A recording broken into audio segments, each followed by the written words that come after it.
Or just some chairs up here. Feel free to find a spot to sit. It's still not safe.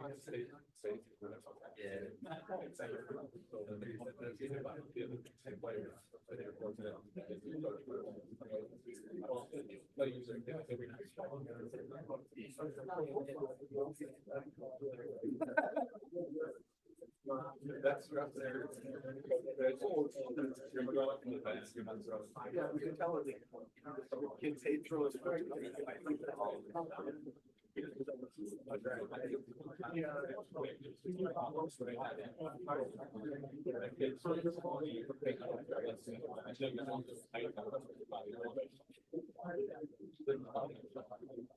All right, Rolex, you're a little short on your company.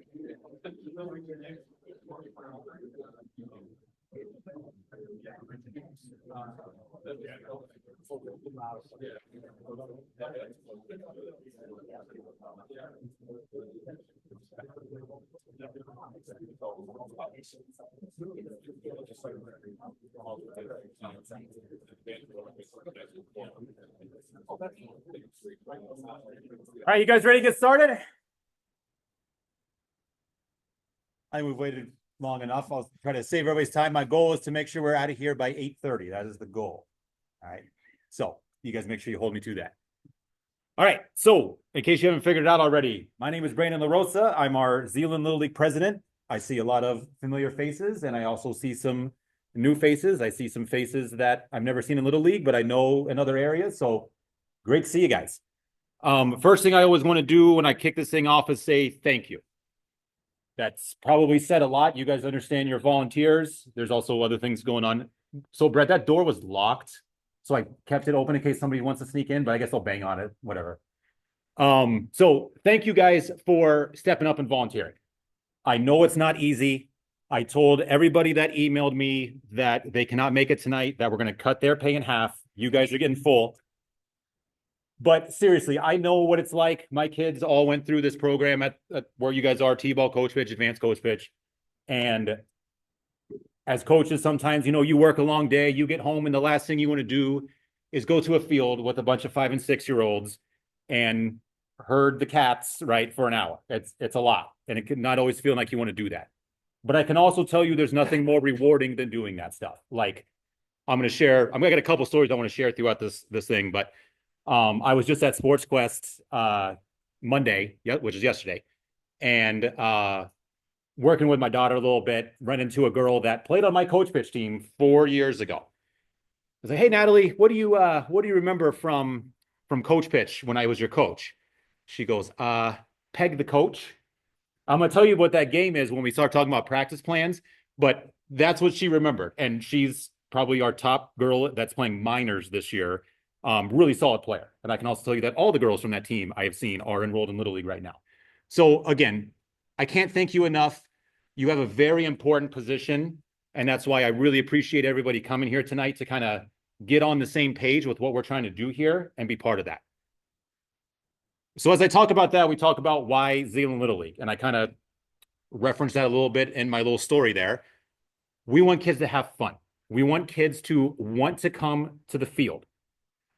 I could really care less how great they are, how well things go, that kind of thing, on how much skills we develop. I mean, that's good and important, but seeing smiles, having kids want to come is huge, right? That's what I was most scared about with my kids was, are they going to like baseball and softball? Because I do. I want to be there all the time, but I don't want to push them in that. I don't want to force them to want to be there. And now when I get home from work, my kids are asking me to go to Sports Quest all the time. So that's what we want to build. And it's not about putting pressure on kids at this level. It's about how do we make coming to these fields as fun as humanly possible. So the quote I always share, this is the same quote I share with the teams that are coaching the older kids. You've seen this before if you've been in these meetings. Darren Finster, he does a lot of youth coaching stuff, coordinating and teaching coaches. He's with the Boston Red Sox organization right now. The sign of a great Little League coach won't be found in trophies or wins. I do not care if you go 12-0. You guys aren't even keeping your record, but I tell the older guys, doesn't matter if you go 12-0. I want to make sure all 12 kids on your roster sign up again next year or are still playing ball. Even if, right, there's all sorts of stuff out there, club and travel and all this other stuff. I just want them playing baseball, softball somewhere. That's what it's all about. So the great coaches aren't ones that find some weird way to manipulate a rule to get themselves the winning run to win the game. If you think that's what being a great coach is, you're in the wrong place. Being a great coach is making sure every single kid on that roster, from the most skilled to the least skilled, wants to keep playing. Okay, I got another story. And if you came to, I know I got a couple in here that did our kid pitch meeting. I told the story there, so bear with me. I went to a school called Bucknell University. I was a chemical engineer, but we also had a fun little biology program there. And this is a true part of the story. We had monkeys on campus, and they would actually keep the monkeys in this cage that was like in the parking lot of the outfield of the baseball field. So basically every time I'd come to the baseball field, you'd pass by the monkey cage. And they did a little experiment. And the experiment went like this. They took 5 monkeys, they put them in a secluded habitat. They put a ladder in the middle, and they hung bananas from the top of that ladder. So once those bananas went up there, what's the first thing that's going to happen? Well, one of those monkeys goes right up the ladder to grab those bananas. As soon as that monkey got to those bananas, the staff sprayed all the monkeys down with a hose, with water, sprayed them all. Monkey got off the ladder quick, they're all on the ground. A couple minutes later, another monkey tries to go up there. Same thing, boom, hit him with water. A couple minutes later, another monkey, boom, hit him with water. They would do this over and over and over again until there was more and more time between those monkeys trying it, until eventually it went about 4 or 5 days. Monkeys weren't interested in those bananas anymore. Okay. So then it was time for the next phase of the experiment. They took one of the monkeys out and put a new monkey in. So they put a new monkey in his habitat. Guess what that new monkey did? He went right for those bananas. Well, once he tried to get up that ladder, the other 4 monkeys stopped him, held him back, would not let him get to those bananas. No water was sprayed, but those monkeys, those other 4 that knew what would happen, stopped him. So they let that go for a little bit until that monkey no longer tried to get up that ladder. So then they did the next step. Take another original monkey out, put in another new one. So now we got 2 new monkeys, 3 originals. Same thing. New monkey gets in. He wants to go up the ladder. All 4, stop him. Rinse and repeat. A couple more weeks go by. We have 5 new monkeys in the habitat. None of them are going for bananas. And none of them have ever gotten hit by a hose before. Interesting kind of experiment to think about, right?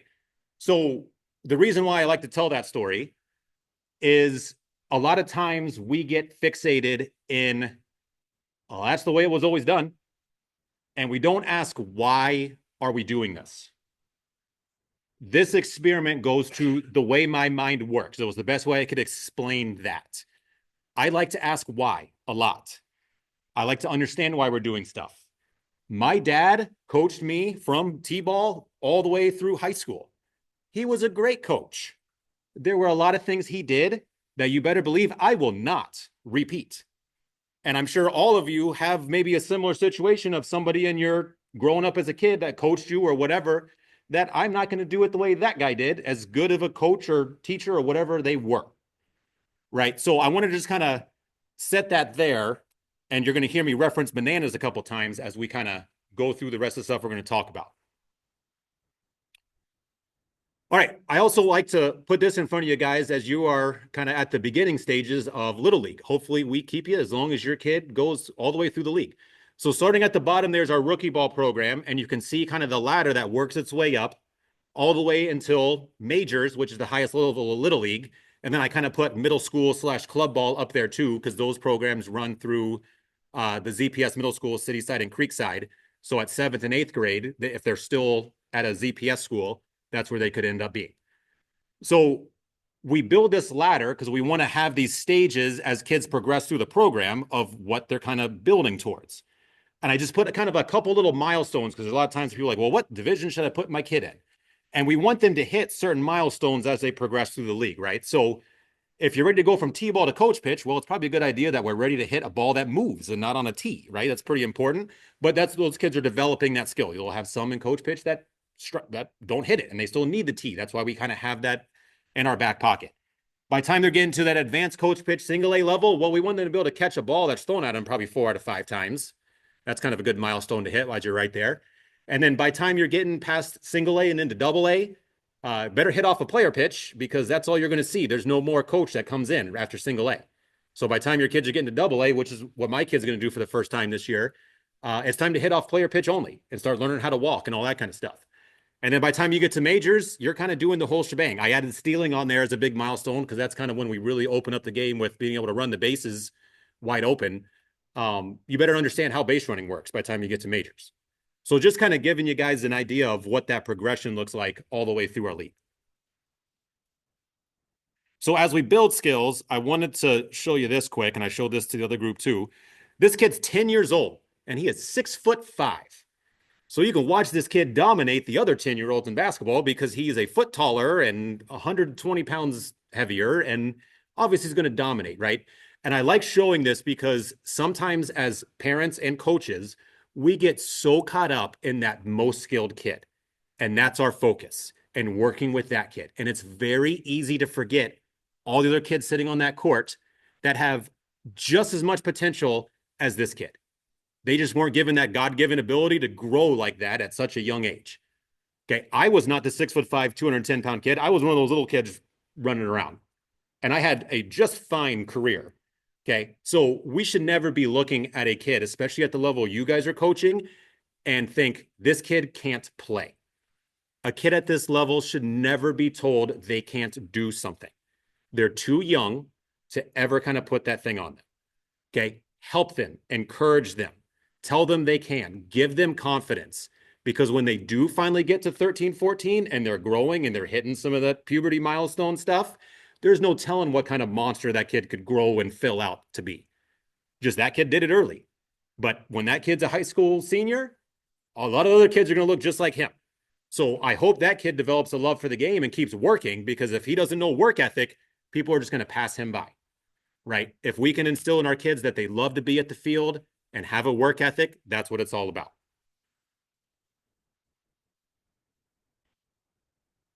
Okay, so with all that being said, I'm going to get off the soapbox for a little bit and get you stuff you need to know.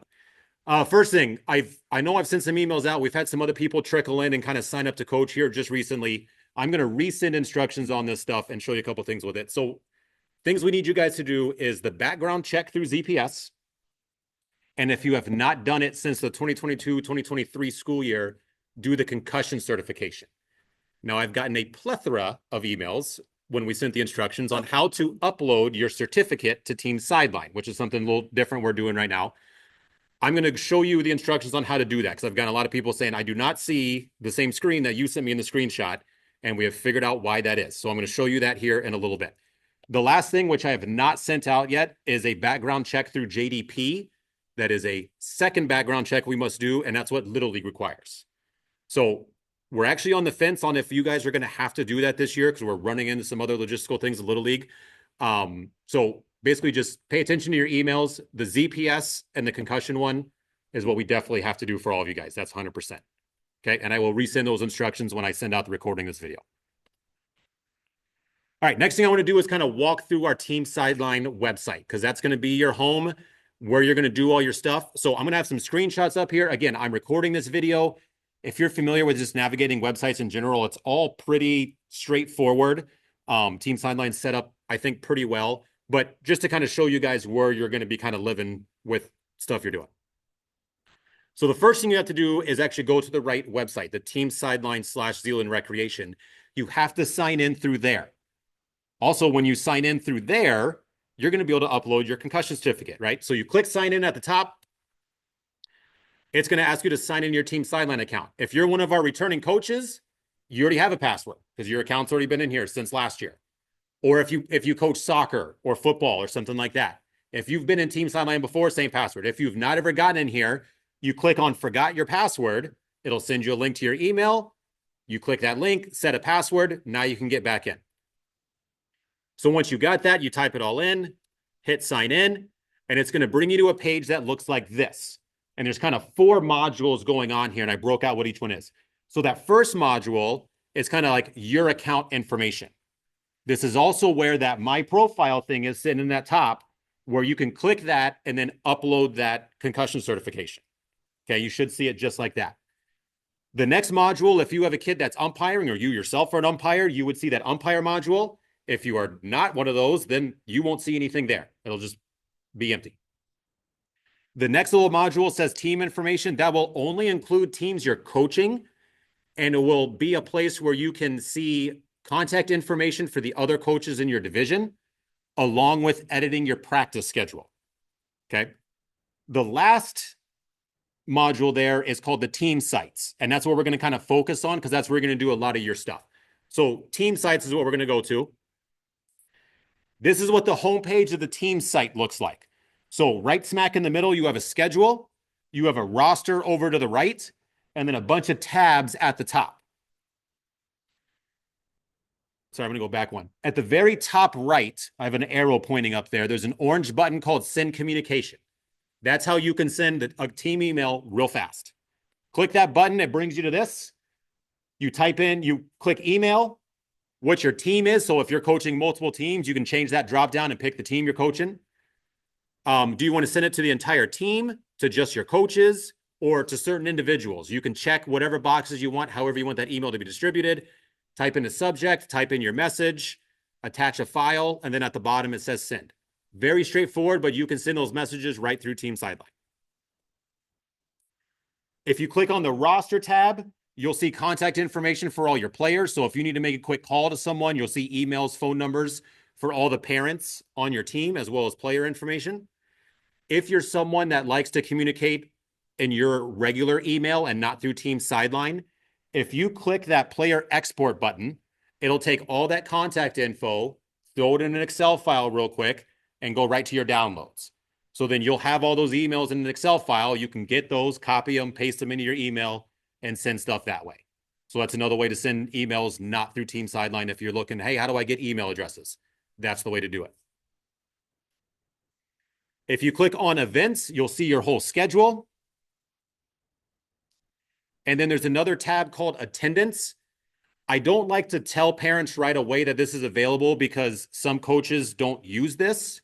And if parents think this is the way they're communicating to you, whether they're coming or not, and you're not checking it, well, you're not going to know they're missing. So there is a feature, and you guys will get notifications. Those that are familiar with it probably understand this. You get little notifications that says, hey, you've got to practice in one day. Hit attendance. Are you going? Yes or no? And it'll show you who's clicked yes and who's clicked no. As a coach, you can see what everybody's answers are. If you want to use this tool, encourage your parents to do attendance that way, and you'll see real quick who's coming and who's not. Or if you just like saying, hey, send me an email if you're not going to be there, that's fine too. But that is a tool that you can quick see who's coming. Or if you're like, man, I'm missing half my team, what's going on? If you look at that quick and see 5 reds, well, that might tell you they use that instead of telling you directly. And you might want to tell them, hey, just tell me next time. Okay. And then finally, there is a calendar view on there as well. That was actually, now that I've got all the schedules done and stuff like that, and I got 3 kids in the league, that was the first thing my wife asked me. Said, I need all of our stuff on a calendar. And that's what this page does. All right. So besides the website, which is everything I just showed you there, there is also a mobile app. Everything I just talked about through the website can be done on the mobile app. The mobile app's called Team Sideline. I did some quick screenshots of what that app looks like. This is all from last year, so I had kind of active information in it to show you what that will look like. So on your calendar, it'll show you what's coming up, and you'll see that it's got multiple teams. So this is like your family one, right? All my kids are on here. I got Spark, Dodgers, and Wildcats. You can see your full family schedule there. You can select your individual team to see what's going on. You can look at all the communication that's been sent out. So when even emails that I send through Team Sideline, they show up in an email log on the app. And then you can also send an email when you're on the email tab by clicking that plus button over there. Okay. And I know that for the last 7-8 minutes here, I have just rambled off a whole bunch of stuff on how to do all this. I don't expect you to have it all memorized. I just wanted to get it in front of you to understand this is the kind of stuff you can do. This is about what it looks like. And again, it's really straightforward when you're in these programs. I think you'll get the hang of it. And if you're not a computer person and need some help, just let me know. I'm happy to kind of walk you through all this stuff. Okay.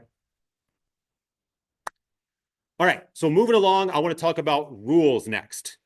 So all of our rules are posted on that Team Sideline site. You go to Team Sideline / Zealand Recreation. At the top, you can go to Sports, Little League, or sorry, this one is under Resources and then League Rules, because that's actually where we're keeping all the league rules for all the Zealand Rec sports. So kind of at the top, you'll see some like soccer and football stuff. If you scroll down to the bottom, you're going to see Zealand Little League stuff, and it's broken out like this. So you'll see the T-ball baseball, coach pitch baseball, T-ball softball, all that stuff. That's all of our divisions, all of our rules. That's where you can find copies of this. What I want to do quick is walk through those with you guys. So I'm going to start with T-ball, but I'm going to ask that everybody pay attention because there's a lot of overlap with these rules. And rather than me walking through this 3 separate times, there's going to be a lot of times where I say it's the same as what T-ball did as I move along. Okay, so if everybody pays really close attention to T-ball, you'll kind of understand it. It kind of goes like how my ladder went on that stuff. I also know this text is pretty small to see from back there, but we're going to walk through it. And again, you can review these PDFs yourself as we go. So first thing, number of innings we play is 4. Okay, the 4 innings is the most we'll play. If you get to 4, you're rocking. I've done enough of this that 4 was a lofty goal. It usually takes good weather and a couple kids missing. But you can do it. You can do it. I'll give you some tips on how to do it. All right. Otherwise, if you're not getting to 4 innings, what we kind of do is about a 1-hour cutoff. We say, right, if you finish that 3rd inning and your game was at 9 and it's 10:05, it's probably time to shut it down. There's no reason to start another full inning after you've already played for about an hour. So try to finish whatever your inning you're in. And then once you kind of hit that hour mark, it's time to shut it down. Okay. And usually you got a pretty good feel when you look at your kids and see how engaged they are that, yeah, it's probably time to shut it down. Okay. So ultimately, though, if both coaches are kind of indecisive, our cutoff rule is no new inning after an hour.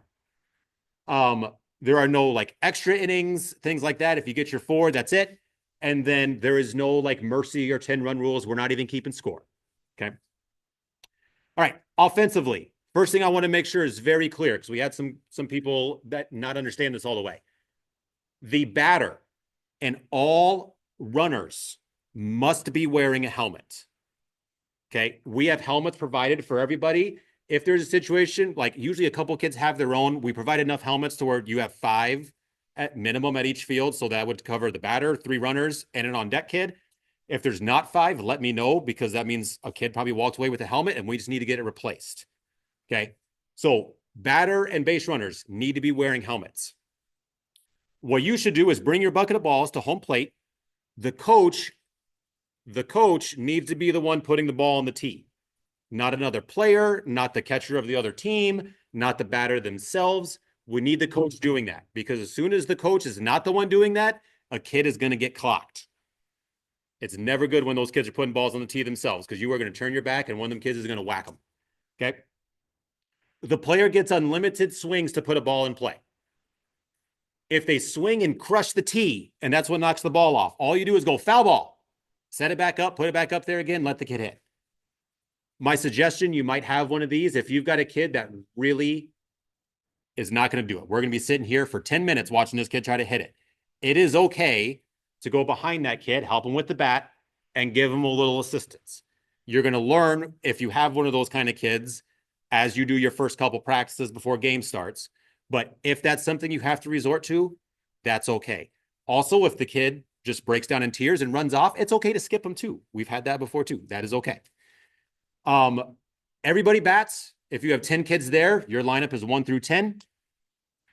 The half inning is over once you've batted through your whole lineup. So we're not tracking outs or anything like that. You will bat the whole order, whoever that last kid is up. Hey, you say last hitter. And usually we let that kid just run a home run, right? Because that's always fun to do for the last hitter. Last hitter, that kid just runs all the way around the bases. And that also kind of signals, hey, defense, go in and get your stuff. You're ready to hit.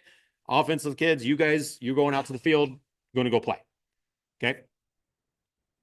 So we're only moving up 1 base at a time when the ball's hit. There's no kind of stealing or anything like that. When the ball's hit, kid moves up 1 base.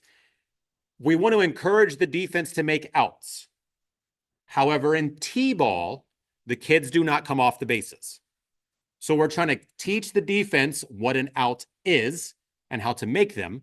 And if they do that, celebrate it. But also we want the kids like active and running bases at T-ball so that the kids do not come off the bases. Does that make sense? And that is for T-ball. All right. Last thing I'm going to point out quick, and I'm going to kind of skim through this because I'm going to hit this again halfway through the season. You guys, T-ball, you play 6 games. Games 1, 2, and 3 are going to be just like I said. Games 4, 5, and 6, you have the option to start doing a little bit of coach pitching to get those kids hitting an active ball, right? There's no part of the game of baseball or softball where we're hitting the ball off the tee. The whole game is played with a pitched ball. So you're going to have some kids that they hit that first swing off the tee and they hit it hard every time. They're ready for some coach pitch. Let's give them some. Let's give them a little taste of that before they go into coach pitch in the next year.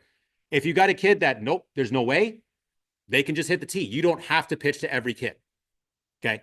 So I will explain how that works a little bit as we get closer to that. And kind of when we do some of those midweek practices and games, you can start kind of figuring out which of your kids can do that. You might already know just who handles the bat once you kind of see them swing a couple times.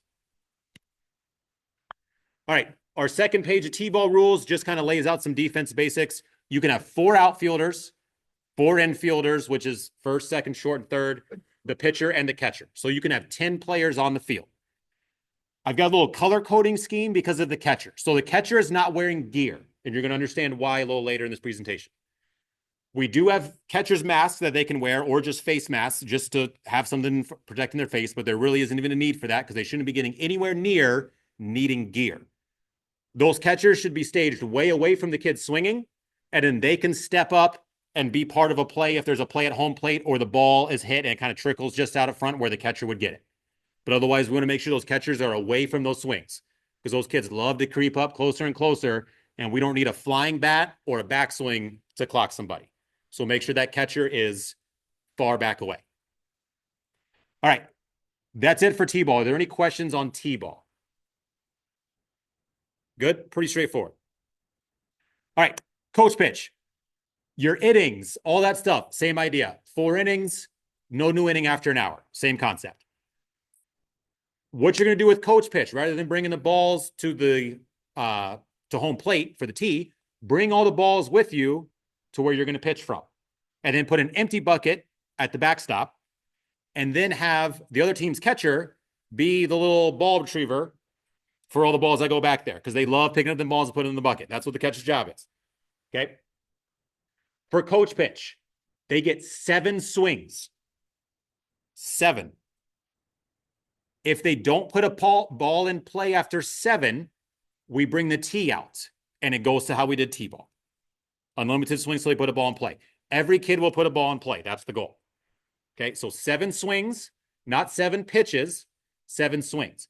If they foul off number 7, you can give them the 8th. Kind of like, okay, you got 2 strikes, foul ball, you're still in there. I'm okay with that. But please do not sit out there and throw 15 pitches because we're not all out there to watch that. We're moving along. And I've had to do it for my own kid. Josh has had to do it for my own kid who coached her in T-ball, coach pitch last year, do it a lot early in the year. It's hard sometimes when it's your kid, but just moving on. She hit the tee. She was fine. We're playing. She's still playing. She still wants to play.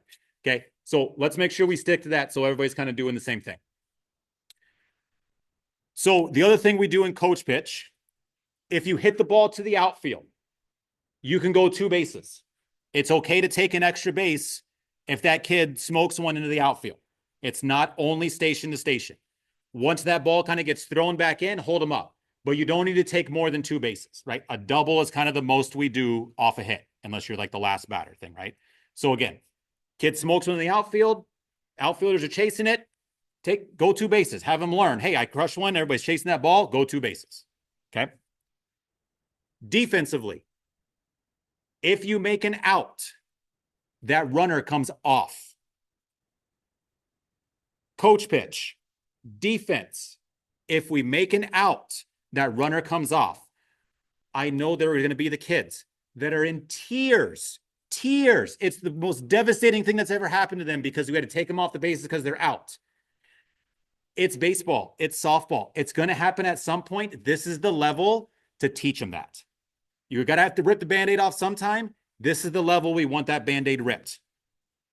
Okay. I know that first time is going to be tricky. Especially the first kid of the year. Why do I have to come off the bases? Well, you're out. That's how we play the game and we learn. They're going to cry. You encourage them. You get back out there. We're good. We're moving on. They'll learn. And there'll be a bunch of kids. As the season goes, there will be more outs and more kids off the bases. That's also what you want to encourage defensively. How many outs can we get in this game, in this inning? They've got 10 hitters. I want to see us get 5 outs. That's the way we did coach pitch. And me and the other team, we'd have competition. It wasn't about who could get the most hits. It was about who could get the most outs. That's the way we played. And it was fun. It was fun to do that. Who can get the most outs each inning, right? That's what you should encourage your defense to do, because that's what's going to get them to kind of learn where to get the outs when they're like, yeah, I got that kid off the bases. Especially when every kid hits, right? You're not really keeping track of runs. So the only way to kind of minimize the other team's runs is to get them off the bases, get those outs. So that's something we're kind of teaching those kids to do. So since we're not tracking outs, your guys' lineup works the same way, right? We hit through, everybody gets to hit in the inning. Once you get to that last batter, you can do the last batter. They go all the way around the bases. And then that's when we switch the inning. Okay, we don't switch after 3 outs. Defensively, it's the same as T-ball. 10 on the field, 4 in the outfield, regular infield, a pitcher, and a catcher. Catchers, like I just said, should be in the same kind of spot, but they can also be the ball retrieval and a ball gets by. Any questions on that? Good? All right. All right, my last group, advanced coach pitch. So taking it one step further here, a lot of the stuff is exactly the same as what I've said for coach pitch. The biggest difference here is we do not hit the whole lineup. Advanced coach pitch now, we are moving into a 3 strikes, you're out. We are not calling balls and strikes. A strike is a swing. Okay. Now, if you got a kid that's in there and he wants to take every pitch, you might have to do the whole, hey, you don't swing at this one, you're out. We're calling strikes now. But most of the kids are going to have the opposite problem. They're over aggressive. So 3 strikes, you're out. 3 outs, we switch. Offense to defense, defense to offense. Okay. This is the only level that if we're getting a lot of outs real quick and you guys get through 4 innings in 45 minutes and want to play a 5th, I'm okay with that. We still have kind of 4 innings in there, but if you played 4 innings and it was really quick and you're kind of like, this wasn't even really a game yet, you can keep playing if you're not even to your hour yet. It's okay. So 3 outs, we're switching. 3 strikes, you're out, and you're hitting like a normal lineup. We're not hitting every batter. So if the 5th batter is the one that got the last out, next inning up, you're starting at 6 and working it through. We're teaching the kids normal lineups. Okay. Otherwise, all the other kind of things we talked about are the same, right? Hit a double. We're going 2 bases max, all that kind of thing.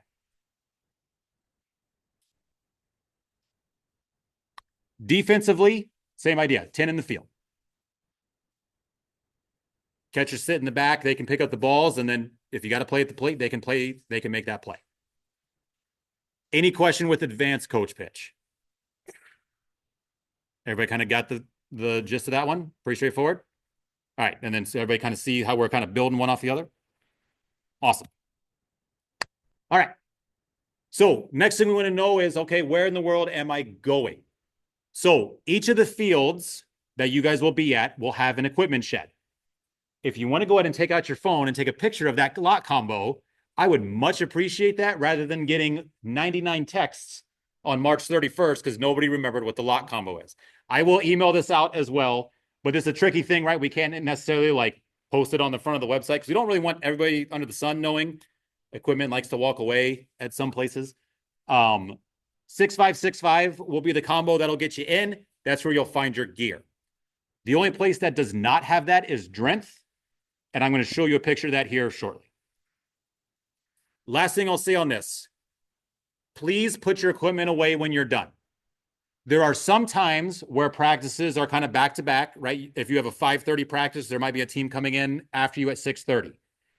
If you're done with your practice and you don't see anybody right there ready to take the gear from you, please go put it away.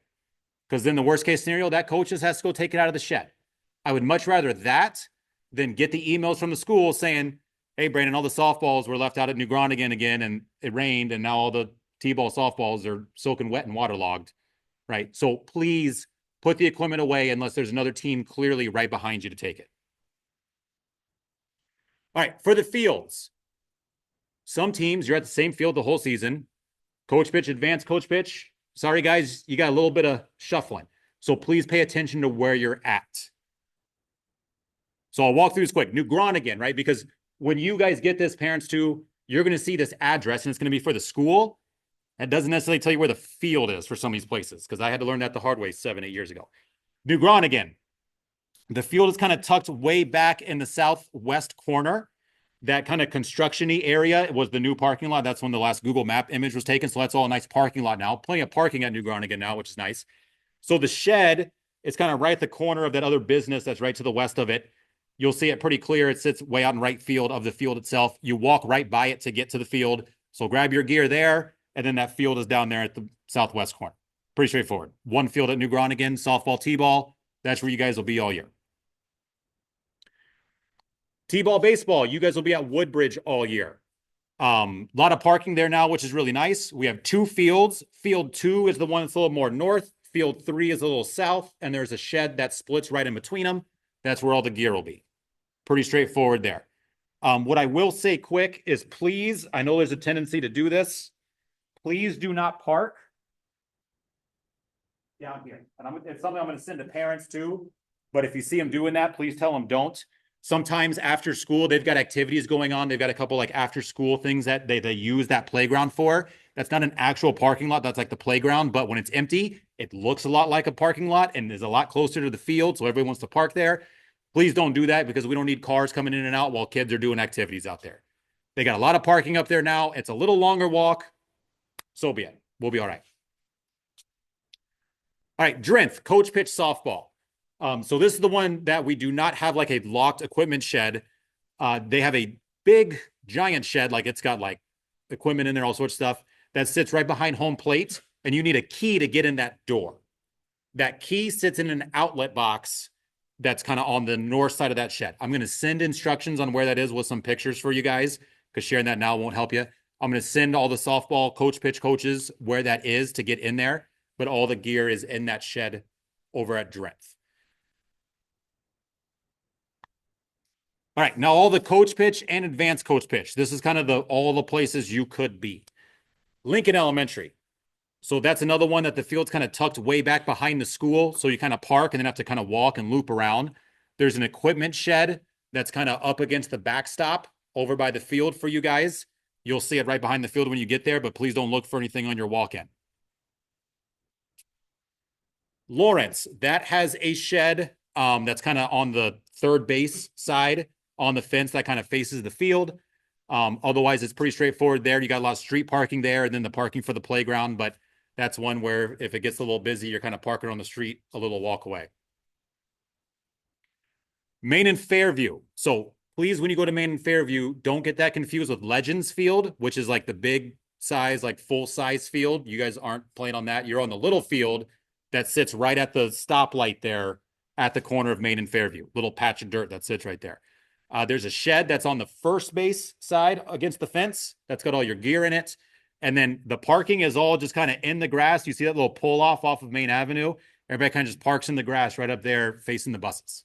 Kind of make your own parking lot right there. And then Adams Elementary. That one's pretty straightforward. The field's sitting right out there in the middle of everything, right by the parking lot. Just a little bit of a walk. That shed is out there a little ways, way down the right field line. So unfortunately, that one has the most walking to get to, but also very straightforward as far as where that one is. You'll see it right when you get to the parking lot. And finally, Quincy. Quincy is the one that I think the most people have the trouble with because it's really tucked back there, right? You can see there's the school. It's got 2 kind of parking lots going on. So the best thing to do is go to the parking lot on the back of the school, and then you walk through some basketball courts and then kind of a little trail by some wetlands, and then you turn a corner. The shed will be right on your left as you walk over there, and then the field is right around that corner too. So you just got to walk back there a bit. Once you've done it once, you know where it is, but your first practice, you might have some parents go to Quincy and be like, I'm at the school, I have no idea where the field is because it's kind of hidden back there. All right, so as we've kind of gone through these locations, some safety things to know. One is if you ever had to call 911 because of an emergency, they also don't know like how that works about Quincy. So you need to be able to describe to them where to go if there were an emergency. Emergency contacts, obviously, again, 911, otherwise calling myself or Mandy, and we will be sharing our information and have it posted in those sheds for you guys as well. But if my phone number is not already in your phone, it probably should be. If you have an incident, an accident, a kid gets hurt, we're going to need you guys to fill out a safety incident report. What I try to tell people is if you're wondering, does this rise to the level of an incident?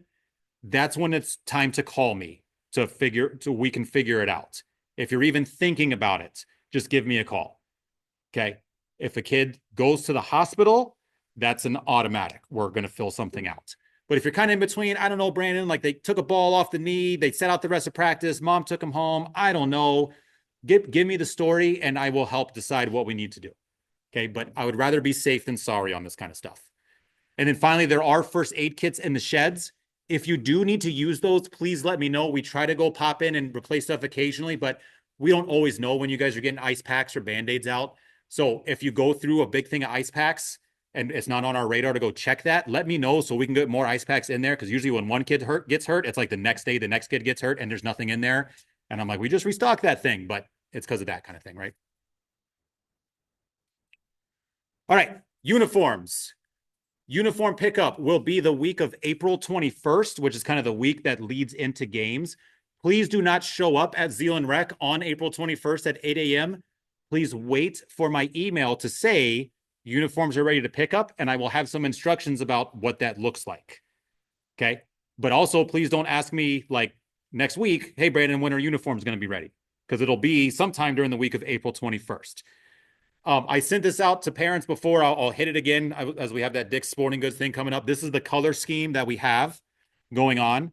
And while you get a look at that, I'm going to ask everybody to take out their phones and be ready with your camera because I've tried to find a way to entice more people to come. And I'm not going to lie, this is a huge turnout for this. Like I'm super pumped about how many people came. So what I want you guys to do with your phones quick is take a look at that and scan that for me. Because you guys are going to get to take a part in something that we've never done before. Brett doesn't even know I'm doing this. But you guys get to make a pretty big decision here. What I need you to decide is that it should bring you to a Google form that says logo 1, logo 2, logo 3. And you're going to vote on one. You don't know what those logos look like yet because I got to show you. You guys are going to pick what the front of our uniforms look like this year. So congrats to you. I got 3 options. This is what logo 1 looks like. So we got Zealand, nice little laces, Little League 2025. That looks pretty cool. This is logo 2. We've done a design similar like this before. Pretty traditional. Got the ZPSZ in there on that ball. And then we've got this one. Kind of similar to the first one, just a little kind of slanted a little bit, whatever, italicized. I think the banner look is always a classic. So that's logo 3. So again, that's what they look like. I want to give everybody a minute. Vote on which one you like. Pick one, hit submit. And then when we're done with this, I'll look at what the results are and let you know which one we picked. And if you need to at the very end, I can go back to this. Or if anybody needs the QR code again, that's version. If you need to scan that QR code again quick to get back to that form, you can. I know what my pick is, but I'm really curious because I am not, again, I'm an engineer. I'm a math guy. I am not an artist or anything like that. It's one of our board members' wives who always designs these for us. And usually I'm the one picking, and I should not be the one picking which of the ones she does that we should be using. So I figured this would be fun for you guys to pick.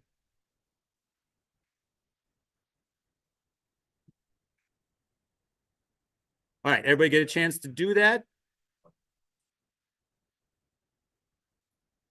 All right, cool. All right, so schedule-wise, so in case any of you, as you've gotten your phone out, were like, I'm going to look at that team sideline thing quick and see what my stuff looks like. Nothing's on team sideline yet for you guys. It is for the older kids, not for you. So what you're going to see, though, when that schedule does go live is your first practice will be the week of March 31st, and you're going to have 1 practice a week, and that'll continue all the way through the season. Your first game will be April 26th, and that's a Saturday. Everybody here, T-ball, coach pitch, and advanced coach pitch, has 6 Saturday games from April 26th. We end on June 7th. It was our goal this year to be done before school is out. Plus, there's a lot of construction that starts June 14. So if we have to go an extra weekend, I ain't going to be able to use the fields because there's a lot that are under construction. So April 26th to June 7th, you got 6 games on Saturdays, and we skip Memorial Day weekend. Now, advanced coach pitch and regular coach pitch. You guys have 2 additional games during like weekdays, and those will take place instead of practices. So it's actually, one of them is the week leading into Memorial Day weekend because you don't have a game that Saturday. You'll play a game that week. And then you have one more extra game during the last week of the season is the way that's going to work. So advanced coach pitch and coach pitch, you guys play 8 games. T-ball, you play 6. Now, when you get your schedule, you might say, oh man, I need to change a practice day. I got something going on or we're missing a bunch of kids or whatever. There is some field space to move some practices around occasionally, depending on what you're looking for. The way to do that is there is a link in the Little League website, and I will send that out to get to our facility calendar. And it's going to look kind of like that picture on the right. You're going to see fields listed on the left and these little orange blocks that show when different teams are taking up that space. So you can open that up quick. And if you were looking to use Drenth, that Drenth row is wide open. So you could, on this day on the calendar, book Drenth for your practice and move it there. I'm going to send everybody instructions on how to do that yourself. I suggest trying to do that yourself. I will do it for you too, but understand it may not be something I can get to right away. If you want to lock that in yourself, that's the quickest way to do it, because by the time I get to it, if somebody else already did lock it in themselves, I'm sorry, but somebody else took your spot. So I suggest trying to do it yourself. But again, I'm happy to help. I just get to it when I can get to it. All right. So as we start talking about practices, and as I've kind of said before, we want to keep things fun. This is spring training. These are professional catchers, and they are having some fun with their drills. This brought me back some fond memories, right? So that guy, they're catching puff flies. First guy did 3 spins. That guy caught 3 balls in a row. They do some other pretty funny stuff too. This one, they do a whole group and everybody's trying to yell at the guy as he's trying to catch it, almost like what they do with free throws, right? Everybody's yelling at the guy trying to shoot the free throw. So they're all yelling at that guy. Your practices are scheduled for an hour. We want that to be a pretty fun hour. Have a plan. I am going to send you guys each week a practice plan that you can use. Feel free to adjust that as much as you want. But me sending you a practice plan and you guys just kind of going through the motions also doesn't necessarily make it fun. Add your own flavor, your own style to stuff. Again, the more you can do to keep things fun, the better. Good time to bring back my Natalie story, right? Peg the Coach. This is how we played Peg the Coach. I went to Dick's Sporting Goods and bought a little bucket of 24 tennis balls. It was like $20, whatever, cheap tennis balls. I would tell the girls knew once that bucket got dumped out, it was time. Everybody grabbed tennis balls and it was go Peg Coach Cheeseburger. I was called Coach Cheeseburger. And those girls would chase me as long as I let them and just absolutely whiz tennis balls at me and try to drill me. And they were loving it. It was fun. But the funny thing is it taught them how to throw on the run and how to throw hard and how to throw accurately. So yes, it was goofy, but it also had a purpose behind it too, to teach them how to actually move their body and throw in different ways like that. But the hardest part about that is when I told them, hey, we're done, they didn't like to listen to that. They get a few more wallops before we were actually done. So, and she's not even paying attention. That one was the worst at it. So have fun with that. If you want to take that, by all means, you are allowed to take Peg the Coach. T-ballers, it's easy. Advanced coach pitch, might be a little trickier. I actually still did it with minor softball and then learned my lesson. So then we got our practice plans together. We know what we're doing those hours. It's also very important to have a game plan together. So we should have our lineups and everything written out before we're getting to that game. It's also a good idea to let parents know what time you kind of want them there before the game. Like we don't need to get there 45 minutes because we're not taking BP. Okay. But 10 minutes, 15 minutes, give them an expectation. That way you actually can give a head count of who's all there and get them a little warmed up. It's also a good idea to kind of have a little pre-game routine you want to do, even if that's as simple as like a team stretch or a warm-up, right? Throws, whatever you want to do. Have a fun little 5-10 minute pre-game plan that the girls or boys are going to do before the game. I highly suggest posting your lineup, and that's what we're going to talk about next, what that lineup card can look like. And finally, you can either create yourself or ask a parent to help a snack sign. At the kids' age you guys are working with, kids love that snack sign up. Highly suggest doing that. Please just check with your parents on who's got allergies and all that stuff. But doing that snack sign up, kids always love that, grabbing a snack and a drink after the game. If you need help with doing that, let me know. All right. So this document is posted for everybody. This is our lineup card. It's the one I've used for many years now. I'm going to show you what this looks like filled out, but this is what the blank lineup card looks like. Okay. Now, when we're doing playing time, we're going to want that to not happen. Because if you stick a kid in one spot and they're out there for 20 minutes, that will happen. We're going to move kids around. I'm going to show you what that looks like in a little bit. So first of all, a filled out lineup card looks like this. I had 11. This is actually my son's T-ball team, still a screenshot from that 6 years ago. So I got my lineup written out.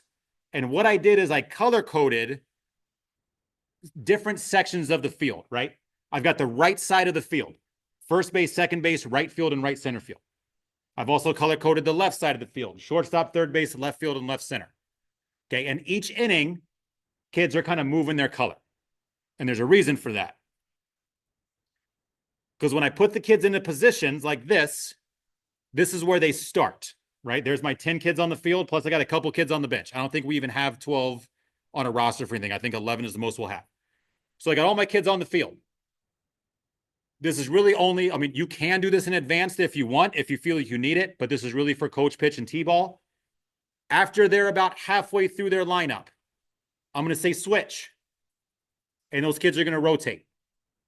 They're all going to move a position. So where those kids started from, they're all going to shuffle around and go to a new position. This keeps them active, actually doing something, and not sitting there building mermaids in the dirt or grass piles in the outfield. Okay. That might seem unique. I've never seen anything like that before. Trust me, the bananas are there. Do this. Keeps the kids much more engaged. So then offensively, this only applies to T-ball and coach pitch. When I set my lineup, I do it this way. Put them in number order. That's what we're hitting it. Today, number 1 wasn't there. 2 through 11. You're in number order. Get him on the bench in number order. There's our lineup. And that was the same way it was written out, right? First inning, number 2 is leading off. Number 11, you're my last hitter. You're going to take us all the way around, hit a home run your last at bat. Awesome. Okay, second inning rolls around. Kids come in. All right, second inning, number 3, you're leading off. Got them all in order. Number 2, you're at the end. Now you're my last batter. Third inning rolls around. Number 4, now you're leading off. 3, you're my last hitter. You guys see what we're doing here? Each inning, start at a different number. So now this game, my last inning, number 5 led off. Number 4 was the last hitter.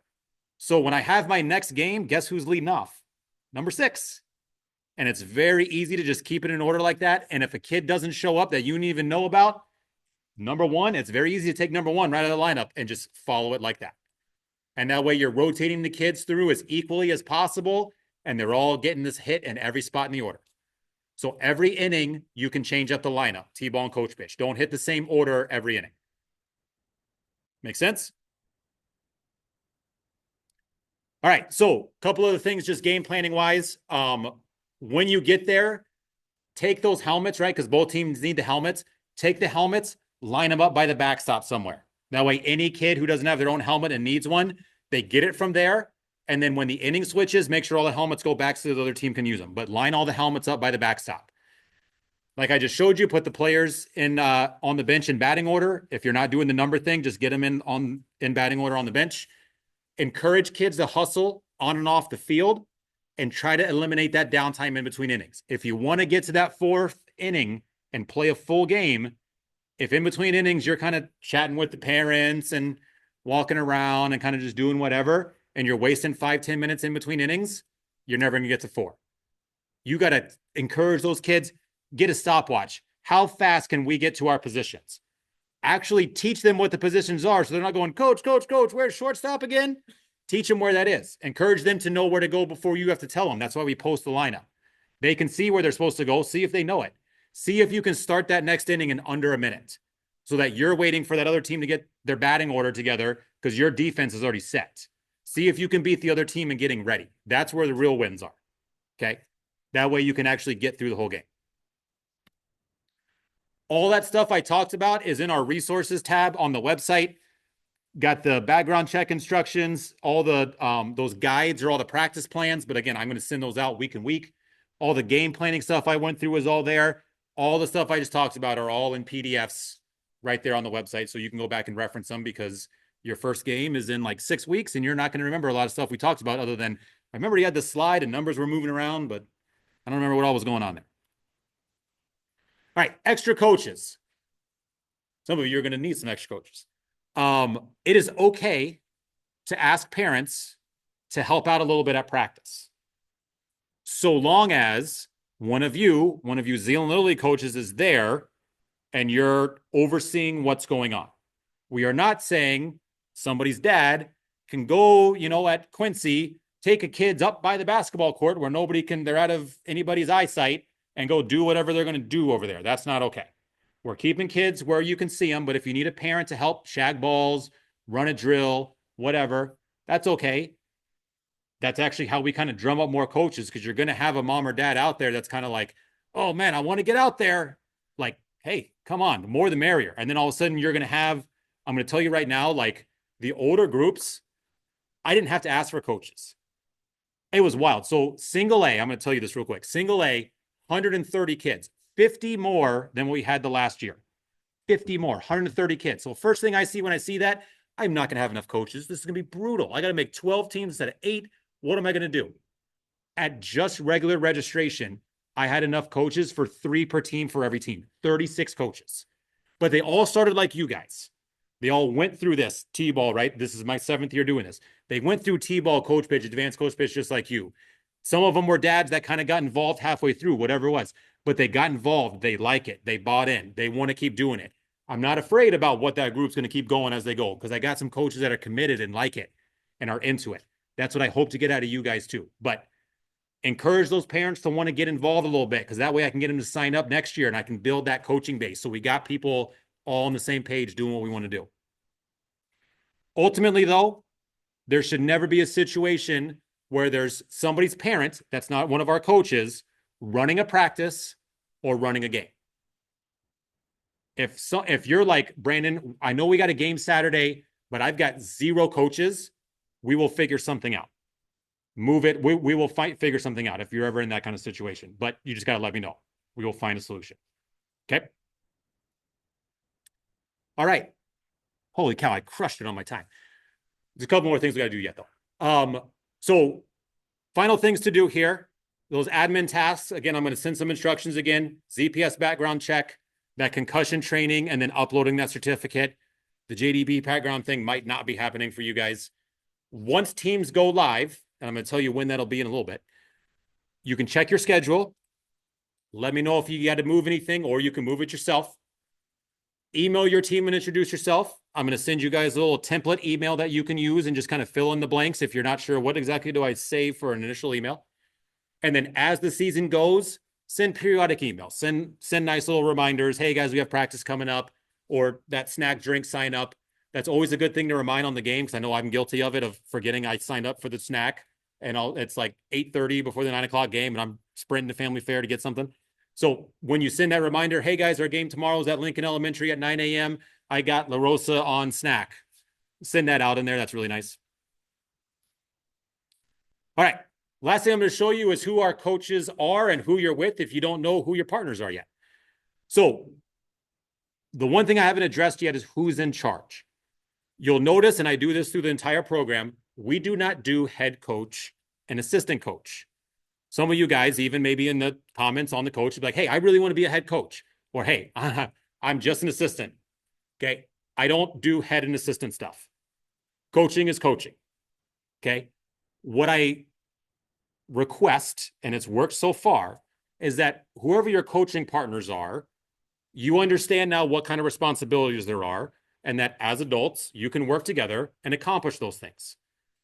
Figure out who likes to do what. If you both want to do something, take turns doing it every other game, whatever it is, work together and do what you can do. If there becomes an issue with how that relationship's going, let me know, and I'm happy to try to intervene and make things work. But usually things go pretty smooth. But what I don't like doing is being like, this person's in charge and you have to listen to them and you have to do what they say because they're the head coach. You guys are all coaches. You're all volunteers. You're all getting the same pay. So work together, come to a solution, and remember keeping the kids and them having fun is what the most important thing is, right? Okay. With that being said, I also want to, before I start moving on, are there any other questions about anything I've gone over? Because that's about all the information I have besides showing you guys the teams. Everybody pretty clear on what's going on? Awesome.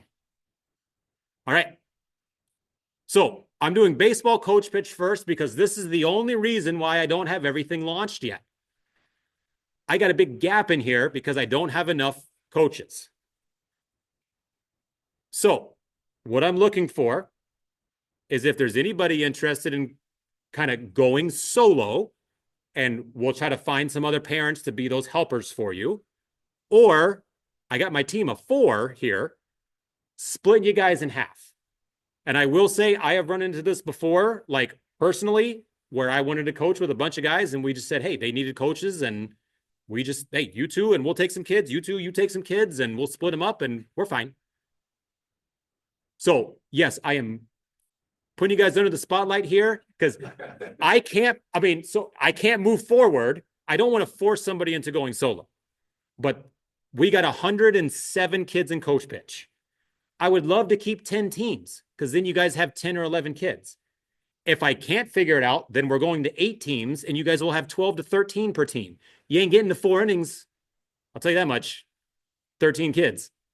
I'm looking at Josh. He coach pitch, RJ too, coach pitch last year. They're shaking their head. No, you will not. No, you will not get to 13.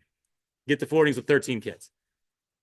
So I need some help here because that's my plan B is going to 8 teams and I don't want to have to do that. So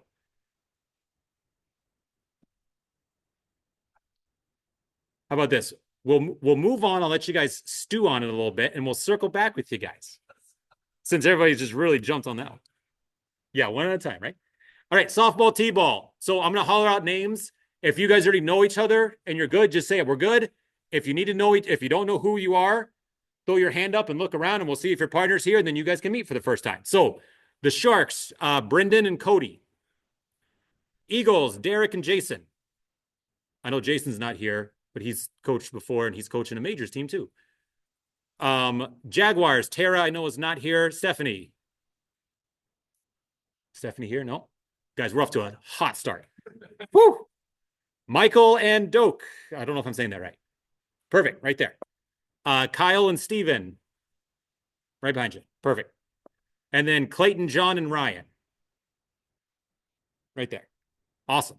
There's softball, t-ball. You guys will have a blast. Coach pitch. Andrew, Trevor, and Melvin. Okay, perfect. Spartan, Steven, Beto, I know you guys are good. Waves, Courtney, and Alex. Well, they're married, so I think they know each other. And I also already told Alex that he has the privilege of coaching my daughter this year and I'd help him out a little bit. So you guys will see a little bit of me out there too, because my little one out there is still playing. Oh no, I skipped one. Eagles, Josh and Tim. Good. Jaguars, Sarah and Marissa. I know Sarah said she couldn't make it today, so we'll get you going though. But yeah, she signed up. She's good to go. Sharks, Josh and Jen. I saw Jen here too. Perfect, right there. You guys probably met at Miners. Storm, Nate and Krista. Krista, are you here? I don't see Krista. All right. And then Lions, Brittany and Chris. Chris? Oh, no, Brittany emailed me. She wasn't going to make it. All right, that's softball coach pitch. Baseball T-ball. We got 12 teams for you guys. Cody, Michael, Ryan. I think you guys were good. I think you guys all signed up together. Maybe I don't have that right. Anyway, Spartans, Todd and John. You guys are good, right? Storm, Molly, offered to coach by herself. Molly, are you here? Perfect. Awesome. Thank you for doing that. Gators, Jeremy and Aaron. Perfect. Dragons, Cody and Tony. Cody or Tony? Oh boy, they're not going to know anything that's going on. Sharks, Nate. Good to go. Warriors, Greg and Bruce. Got one. All right. Knights, Michael. Thank you for coaching solo. See, T-ball teams, I had 3 people step up and say to coach solo. Coach pitch coaches. Eagles, Chris and Zach. Chris, Zach, perfect. Right there. You guys got each other? Awesome. Wolverines, Isaac. Isaac, you here? No, that's right. Their Charity is my sister-in-law. I'll get them straight. Waves, Doug and Jason. Think you guys probably know each other. Lions, Cameron and Paul. Right there. Perfect. All right. And then advanced coach pitch. This is the way I like it filled out right here. Right. Like I said, and this is the same way A baseball went too. I did not have to ask a single person, like all this filled out real fast and advanced. Not only that, I will say when I sent out that email about needing more coaches, I think I got like 6 emails from advanced pitch coaches saying, I'll coach solo. So, and I was like, well, I really appreciate the offer, but it's the coach pitch guys I need. All right. So Warriors, Adam, Doug, and Matt. Right back there. Knights, Dan, Joe, and Jordan. All right there. Hawkeyes, you guys are good, right? That's all. We got a whole family thing going on there. Spartans, Brad, Brett, and Mitchell. Right there. Perfect. Sharks, Christian, Drew, Luke. Good. Lions, Mark and Nate. Awesome. Eagles, Dustin, Caitlin, and Lucas. That's fine. Is Lucas here? Right there. Perfect. Waves, Tad, RJ, and Matt. Right here. I did not see Tad. I didn't see Tad, I don't think. Tad's coached for years. But I guess he's got a younger kid come through. And then Gators, Keith, Jared, Joseph. Got one. Oh, man. Looks like you're head coach. Wolverines, Josh, Sasha, and I did not see Aaron. But Aaron has coached for a long time, too. He'll be a good fit with you guys. Perfect. Sorry, you guys had to be the Wolverines in case you didn't know because of Josh. You could see it right on his shirt. He wore the shirt. I did. I told him he was the Spartans to start, and he was like, well, I quit. All right, guys, what do we want to do here? I know, right? I mean, I could flip a coin and pick someone. I really don't want to have to do 8 teams because that's not great for the kids. Oh boy, now my little one's going to come ruin it all too.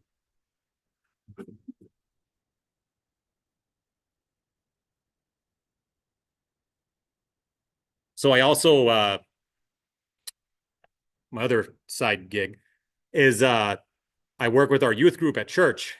And, we do a lot of fun games and stuff like that. But then when we do our lesson, and I'm up here just like this, and we do the lesson, and I ask the question to the class, it's a lot like this. As nobody says anything, I get a lot of looks down, and Josh and Corey will be the Sharks. Josh and Corey will be the Sharks. Love it. Thank you, guys. Awesome. Do your kids like baseball cards? Do your kids like baseball cards at all? I've got a whole bunch of baseball cards to give you guys. All right. If nobody's got any other questions, I'm going to hang right up here if you got something you need to ask me about. Otherwise, thank you for coming. Now, what I need, if you're sitting at a table, those chairs are staying. We need to leave the chairs and tables as they are. but the chair's on the side and in the back. So if you're in a chair that's not at a table, if you don't mind helping me pick those up, so I don't have to do it all. The chair's on this side, there's a rack behind you. Chairs on the left side, there's a rack back there on the left side. Thank you, guys. Anything after I go to the office, something. No, because once they do the table, that's all. I didn't bring anything You else. got free child labor tonight anyway. I know, right? And then it's good. Well, now that I know what the coach pitch teams are, I can actually make the teams and then I can send everything out.